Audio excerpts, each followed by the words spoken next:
আমি তোমাদের ভাইয়ের মতো, ছোট হই আর বড় হই। আর আমাকে এইসব আল্লামা শায়েখ এইসব বড় দরকার নাই। আমি একদম তালেবে ইলম। এখানে বড় বড় অনেক আলেম ওলামায়ে কেরাম আছেন, আমি খুব বিব্রত বোধ করছি কথা বলতে। আর আমি জানি যে হকপন্থী ওলামায়ে কেরাম যারা, তারা আমাদের মতো অনলাইনেও আসেন না। এই ফেসবুক ইউটিউবে ভিডিও পাবেন না এমনও আলেম বাংলাদেশে আছেন যারা বহু আলেম তৈরি করছেন, মাদ্রাসা খেদমত করছেন।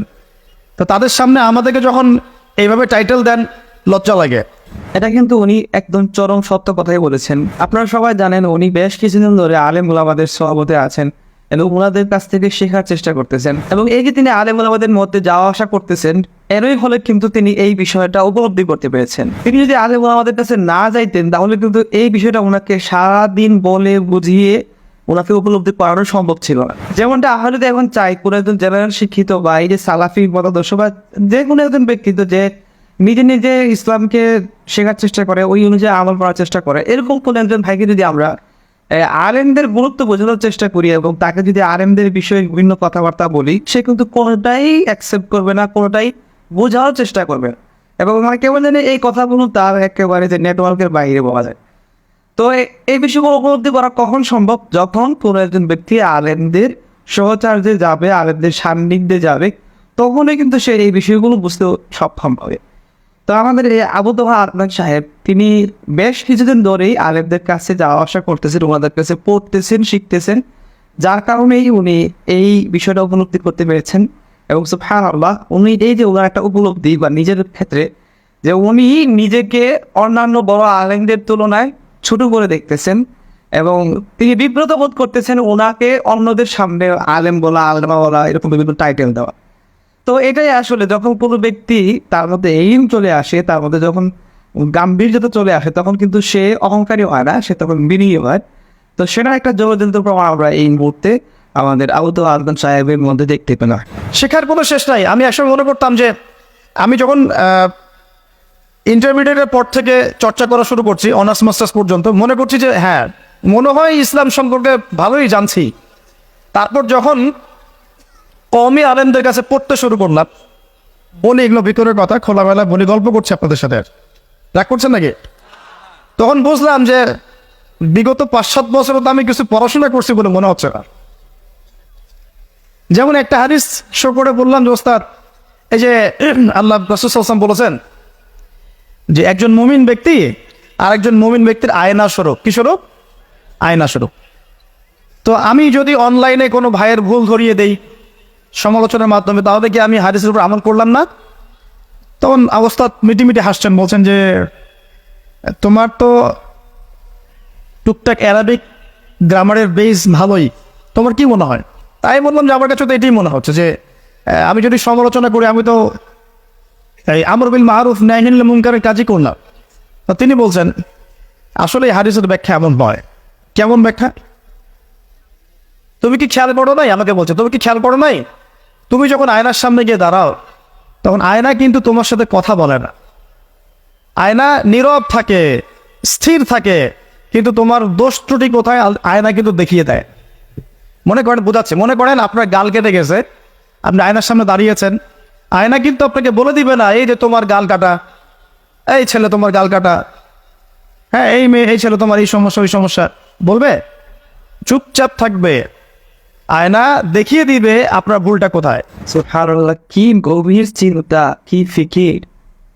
মানে প্রকৃত মুহাদ্দিস তো ওনারাই, আসলে ওনারা এই যে হাদিস সম্পর্কে বোঝা, হাদিসের প্রকৃত মর্মার্থ বোঝা, এটা আসলে খুব বড় একটা বিষয়। সুবহানাল্লাহ। তো এই কথার মাধ্যমে কিন্তু অনেক বড় একটা বিষয়ে আশা করি আমি এবং আপনারা আমাদের সবার কাছে একটা বিষয়, অনেক বড় একটা বিষয় শিখলাম। যদিও আসলে এখানে একটা বিষয় থেকে যায় যে আমি নিজেও কিন্তু অনলাইনে অনেক আলেমদের এবং অনেক যারা ভণ্ড আছে এদের বিভিন্ন ত্রুটি বিচ্ছিন্ন নিয়ে কথা বলি, সেটা দেখিয়ে দেওয়ার চেষ্টা করি। সেক্ষেত্রে এমনটা হয়েই ভালো হইতো যে নীরবে যদি দেখায় বোঝা দিতে পারতাম যে এই দেখেন আপনাদের এই কথাটা কিন্তু ঠিক না, এটা কিন্তু আপনি ভুল বলছেন। আসলে খুবই ভালো হইতো, এই হাদিসের উপর পুরোপুরি আমল হয়ে যেত। সুবহানাল্লাহ। কিন্তু বিষয়টা হচ্ছে এরকম যে বর্তমান যে জামানা, যেই সিচুয়েশন চলতেছে এবং যে অনলাইন মিডিয়া যেভাবে ছড়াছড়ি হয়েছে, এতে করে মানে চোখে আঙ্গুল দিয়ে দেখাই দেওয়াও সব সম্ভব হচ্ছে না। তো একেবারে নীরবে আমি দেখাই দিয়ে যে সে মেনে নিবে মানে সিচুয়েশনগুলো আসলে ওইরকম নাই। এবং মানে দেখা গেছে যে অ্যাটাকটা এমনভাবেই করে, এটা যদি পাল্টা অ্যাটাক নাই দিলাম কিন্তু জবাবটাও যদি না দেই, তাহলে বিষয়টা মনে অন্যদিকে চলে যায়।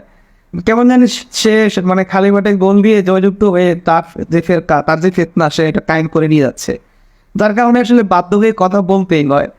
কিন্তু আসলেই যদি আমরা আয়না হয়ে কথা বলতে পারতাম তাহলে কিন্তু সেটা অনেক ভালো হচ্ছে। তো তিনি আমাকে হাদিসের ব্যাখ্যা শেখাচ্ছেন, বলছেন যে একজন মুমিন ভাই যদি কোনো ভুলের উপর থাকে, তুমি সঠিকটা আমল করে ওর সামনে দাঁড়িয়ে দেখিয়ে দিবে যেটা সঠিক। বইটা কিন্তু খুবই সুন্দর, এবং এরকমটা যদি হইতো তাহলে কতই না ভালো হইতো। কিন্তু আসলে বাস্তবতা যে এরকম যে আপনি স্বাভাবিক যদি এরকম করেন বা তারা যদি এ করেন, সে কিন্তু ওটা খুব ওটা আপনারই ভুল বুঝবে, আপনাকেই সে উল্টাপাল্টা কথা বলবে। তো এই জন্য আসলে অনেক সময় পারা যায় না, কিন্তু হইলে কতই না ভালো হইতো। তো বুঝলাম, যতদিন যাচ্ছে আমি বুঝতে পারছি যে আসলে এই জ্ঞানের সমুদ্র যে কত গভীর, 100 বছর হায়াত দিলেও মনে হয় শেষ করতে পারবে না। তো প্রিয় যুব ভাইরা, নসিহত করছি, সেটা হচ্ছে যে দিনের জ্ঞান অর্জন করতে হবে। জ্ঞান অর্জনের কোনো বিকল্প নাই। আর জ্ঞান অর্জনের জন্য শুধুমাত্র ফেসবুক, ইউটিউব যথেষ্ট নয়। এগুলো কনস্ট্রাকটিভ কোনো মাধ্যম নয়, বরং ফিতনা ছড়াবে এগুলো কিন্তু বেশিরভাগ ক্ষেত্রে ফিতনাই ছড়াচ্ছে। আপনার কাছে মনে হচ্ছে হয়তো যে অনেক কিছু লাইভ হচ্ছে, আমরা পাচ্ছি, হ্যাঁ, অনলাইনের মাধ্যমে জানছি, হ্যাঁ ঠিক আছে, স্বীকার করি, ভালো আছে, কিন্তু এর মন্দটা অনেক বেশি। এর মধ্য দিয়ে আলেমে বিভক্তি হয়ে গেছে। এর মধ্য দিয়ে একে অপরের সাথে আমাদের সম্পর্ক নষ্ট হয়ে যাচ্ছে। গীবত, তহমত, সমালোচনা, কাদা ছোড়াছড়ি সংস্কৃতি বাড়ছে, ঐক্য বিনষ্ট হচ্ছে, অনেক সমস্যা হচ্ছে। আর এগুলো কনস্ট্রাকটিভ সিলেবাস নয়। সিলেবাস আপনাকে ওলামায়ে কেরামের কাছে এসে জানতে হবে। আমি বলছি 1 নাম্বার কোরআন থাকবে। আপনাদের জেনারেলদের জন্য বলছি, কারণ আপনাদের জন্য এটা এত সহজ হবে না। মাদ্রাসা যারা পড়া শুরু করেছেন ছোটবেলা থেকে তাদের জন্য সহজ, আপনাদের জন্য এত সহজ নয়। সিলেবাসগুলো জেনে রাখেন।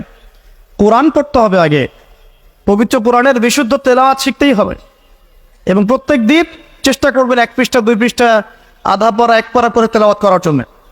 তেলাওয়াতের কোনো বিকল্প নাই, প্রত্যেক হরফে 10 নাকি পাবেন ইনশাআল্লাহ। এরপরে এর ভাষা আছে, কোরআনিক গ্রামার আছে, নাহু সরফের অনেক বই আছে, এগুলো পড়তে হবে। আর এই বইগুলো আপনি একা পড়তে পারবেন না। এই বইগুলো পড়তে হলে ওস্তাদ লাগবেই। এক একটা বই 2 বছর করে পড়তে হইতে পারে, পড়তে হবে। যদি আপনি কোরআন জানতে চান, বুঝতে চান, পড়তে হবেই। আর যদি মনে করেন না আমার এত জানা বোঝার দরকার নাই, সেটা আলাদা বিষয়, তখন আপনি ওলামায়ে কেরামের কাছে গিয়ে জিজ্ঞাসা করে মাসালা নিয়ে নেবেন। কিছু মানুষ তো এমনও আছে যে সে আমার ইনবক্সে এসে বলে যে আমি আলেম না। সে প্রথমে বলে নেয় যে সে আলেম না, সে সাধারণ জেনারেল শিক্ষিত একজন মানুষ। এখন খুব অবাক্যভাবে সে আমাকে বিভিন্ন বিষয়ের উপর চ্যালেঞ্জ দেয়, মানে ইসলামের শরীয়তে বিভিন্ন বিষয়ের উপর চ্যালেঞ্জ দেয়। তো বিষয়টা দেখে আমি খুবই অবাক হয়ে যাই যে কিরে, সে নিজেই বলতেছে সে আলেম না, সে এই বিষয়ে অজ্ঞ, সে আরবি জানে না, সে নাউসরফ তো বহু দূরের কথা। তো সে এখন আমাকে এসে একটা নির্দিষ্ট টপিকের উপর চ্যালেঞ্জ দিতেছে। আবার দেখা গেছে কথা না বললে, এড়িয়ে গেলে তখন আবার মানে কেমন জানি সে আমাকে বোঝানোর চেষ্টা করে যে আমি নাকি অহংকার করতেছি, আমি নাকি বেশি ভাব দেখে গেছি। মানে মানে আপনাকে এমন একটা সিচুয়েশনে ফেলে দিবে যে আপনাকে বাধ্য হয়ে কথা বলতে হবে। তো যাই হোক, আসলে এই বিষয়ে কথা বলতে গেলে যে এলিম অর্জন করা এবং এলিম অর্জন করতে গেলে যে উস্তাদের সান্নিধ্যে যাওয়াটা কতটা জরুরি, সেটা আশা করি আপনারা আদনান সাহেবের এই বক্তব্য থেকে বুঝতে পেরেছেন। বাদ বাকি মিডিয়ার কথা বলবো যে একটা কথা হচ্ছে যে আমাদের আদনান সাহেব কিন্তু মিডিয়ার মাধ্যমেই আমাদের সামনে এসেছেন। এই মিডিয়ার থ্রুতেই কিন্তু আমরা অনেকে চিনিছি, আদালে কিন্তু ওনাকে চেনা আদতে পসিবল না। এবং যেটা উনিও বলেছেন যে অনেক বড় বড় আলেম আছেন, আল্লামা আছেন, শায়েখ আছেন, যাদেরকে আসলে মানুষ চেনেই না। তো তাদেরকে মানুষ চেনে না, তাদের থেকে মানুষ ফায়দা নিতে পারে না, এই জন্যই যে তারা অনলাইনে আসেন না। তো এখানে যে আরেকটা দিক আছে যে ওনারা নিজেরা এই যে কাদার মধ্যে জড়াইতে চান না। বড় বড় আলেমরা এই যে ফিতনা অনলাইনে যে চলতেছে, পাল্টা পাল্টি, এই যে উল্টা পাল্টা, এই যা কিছুই আছে, এইগুলোর মধ্যে ওনারা সরাসরি জড়াতে চান না। তো এটা একটা ভালো দিক, এটা একটা কারণ আছে, পজিটিভ দিক আছে কেন ওনারা জড়াতে চান না। আবার ওপর দিকে না জড়ানোতেও কিন্তু একটা ক্ষতির সম্মুখীন হয়েছে। সেটা হইতেছে এই যে কিছু সংখ্যক ভাইয়েরা তারা এই যে দেখতে পাইছে মাঠটা একেবারে পুরোপুরি খালি এবং এইটাকে ব্যবহার করে অনেক কিছুই করা সম্ভব। তো তখন কিন্তু তারা এই খালি মাঠটা দখল করে নিচ্ছে এবং বিগত 10 বছরে বলা যায় যে এই মাঠটা দখল করার পরে তারা অনেক বড় সড়ো আকারে তাদের এজেন্ডা বলি, তাদের যে যা কিছু আছে ওটা তারা প্রতিষ্ঠিত করতে পেরেছে। এবং শুধু তারাই না, আরও যারা আছে, যত বন্ড ফিরকাও আছে, তারাও কিন্তু তাদের এই প্ল্যাটফর্মটা ব্যবহার করে অনেক দূরে এগিয়ে গেছে। তো সেই ক্ষেত্রে আমাদের যে হক্কানি উলামায়ে কেরাম আছেন, তারা এইখানে একেবারে সরাসরি ইনভলভ না হওয়ার কারণে, সবাই না হোক কিছু মানুষও একেবারে সরাসরি ইনভলভ না হওয়ার কারণে এই মাঠটা অনেকটাই খালি হয়ে গেছে। এবং দেখা গেছে যে মানুষ তো এই জায়গায় আসে, এখানে গেদার করে, এখান থেকে মানুষ অনেক কিছু জানার চেষ্টা করে, শেখার চেষ্টা করে। তো এখানে শিখতে এসে যখন শুধুমাত্র ওই নেগেটিভ কথাগুলো, ওই তাদের কথাগুলোই পায়, বিপরীতে আপনার কথাটা না পায়, তখন আপনার যে আইডিওলজি সেটা মানুষ কীভাবে গ্রহণ করবে? সে আপনার যেই মাঝহাব বলেন, যেই চিন্তাধারা বলেন, সেটা সম্ভবত সে জানবেই না। ফলে সে আপনাকে ভুল বুঝবে, আপনাকে সে ছেড়ে দিবে, আপনার থেকে এক কথা আপনার বিদ্বেষী হয়ে যাবে, এটাই স্বাভাবিক এবং এটাই হয়েছে। তো 2019 সালে আমি যখন এই ভিডিও নিয়ে কাজ করা শুরু করতে চাচ্ছিলাম, তখন আমার থটটা কিন্তু এটাই ছিল যে যে কোনো একটা বিষয় যদি প্রশ্ন সার্চ করি, দেখা যায় যে ও ধারণার আলেমদের বক্তব্য সিরিয়ালে চলে আসতেছে, কিন্তু আমাদের হক্কানি উলামায়ে কেরামের যে বক্তব্যগুলো আছে এগুলো আমরা ক্লাসে ঠিকই পাচ্ছি, আমরা দার্সে বসে ঠিকই পাইতেছি, কিন্তু আমরা এই নেটে পাচ্ছি না। তো আমরা না হয় ক্লাসে গেলাম, এই জন্য পেয়ে গেলাম, কিন্তু যারা সাধারণ মানুষ তারা তো ইউটিউবে আসে, তারা তো ফেসবুকে আসে, তারা তো এগুলো সার্চ করে জানার জন্য। তো তারা যখন এটা না পায় ওখানে এবং তাদেরটা পায় শুধু, তখন তো তাদেরটাই গ্রহণ করে। তো এই থেকে আমি আসলে যদিও তখন আমি মাত্র ছিলাম থার্ড ইয়ারে ছিলাম, অনার্স থার্ড ইয়ারে ছিলাম শুধুমাত্র, তারপর আমি চিন্তা করলাম যে আমি টুকিটাক যা পারি, যতটুকু আল্লাহ তাআলা ইন দিয়েছেন এর মধ্যে, সেখান থেকে আমি মানুষকে তুই যেটা আকিদার কথা হইলেও শেখানোর চেষ্টা করব। এবং সর্বপ্রথম আমি আকিদা নিয়ে আলোচনা করা শুরু করেছিলাম এবং সেটার উপর এখনও আছি আলহামদুলিল্লাহ। তো এর ধারাবাহিকতা দেখা গেছে যে আমি এই বিষয়ে যতটুকু পারি আল্লাহর কৃপায় কাজ করতেছি এবং এরপরে দেখলাম আরও অনেকেই এটার মধ্যে জড়িত হয়েছে, উদ্বুদ্ধ হয়েছে এবং এখানে কাজ করতেছে। তো মোটামুটি এখন একটা সিচুয়েশন তৈরি হইতেছে যে মাঠটা একেবারে খালি না, যদিও তাদের তুলনায় কম, তাদের ইউটিউবার তুলনায় আমাদের ইউটিউবার কম, তাদের চ্যানেল তুলনায় আমাদের চ্যানেল কম, তাদের যে কমেন্টকারী বেশি কিছু লাগবে না, এই যে আমাদের পোস্টের কমেন্টকারী আর তাদের কমেন্টকারী দেখা যাবে তাদেরই বেশি। তো যাই হোক, তারপরেও তুলনামূলকভাবে কিছুটা আমাদের লোক সংখ্যা এই লাইনে দেখা যাইতেছে। আশা করি এটা যদি আরও বেড়ে যায় তাহলে তাদের সাথে মোকাবেলাটা খুব ভালোভাবেই করা যাবে, কারণ এটা আসলে একটা চ্যালেঞ্জিং সময়। এই সময়ে একবারে মাঠটা খালি রেখে দেওয়াটা মোটেও ঠিক হবে না। তো যাই হোক, কিছু গসিপ করলাম, এই মূল যে বিষয়টা আমি দেখাতে চাইলাম আবু তোহা আদনান ভাইয়ের, তো ওনার কথাগুলো আশা করি বুঝতে পারছেন এবং খুবই গুরুত্বপূর্ণ কথা, খুবই উপকারী নসিহত ছিল এখানে। এবং এর সাইডে আরও কিছু পারিপার্শ্বিক কথা আমি আমার পক্ষ থেকে বললাম। যারা এতক্ষণ ধরে ভিডিওটি দেখেছেন সবাইকে অসংখ্য ধন্যবাদ। আসসালামু আলাইকুম ওয়া রাহমাতুল্লাহ।